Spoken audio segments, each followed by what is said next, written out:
اپنے نبی کے ایک حدیث سنا کے دعا کرتے ہیں. آپ نے فرمایا مدینے والوں سے، مدینے والوں میرے بعد تمہیں تمہارا حق نہیں ملے گا، کیا کرو گے؟ کہا یہ ہم تلوار اٹھائیں گے، حق لیں گے.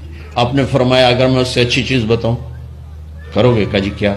کہا حق کے لیے لڑائی نہ لڑنا، چھوڑ دینا اور حوض کوثر پہ آ جانا، سارے پورے کروا دوں. اب یہ وعدہ مدینے والوں کے ساتھ نہیں ہے، یہ وعدہ ہر اس امتی کے ساتھ ہے جو جھگڑے سے بچنے کے لیے حق چھوڑ دے. اپنا حق لو، کوشش کرو، لیکن اگر لڑائی کی شکل ہے واپس ہو جاؤ کہ یا رسول اللہ آپ کے حوالے. آپ نے مدینے والوں میں ہمیں بھی شامل کیا ہے. جس کا حق مارا جائے اور لڑے نہیں، چھوڑ دے، صبر کر جائے، میرے انتظار کر آنکھیں بند ہونے کا کہ میرا نبی تیرا وکیل ہوگا اور اللہ جج ہوگا. ہوں ویکھیا فیصلہ کہندا ہوندا ہے. پھر تم اپنے حبیب کو اپنا وکیل بنا. اب معاف کر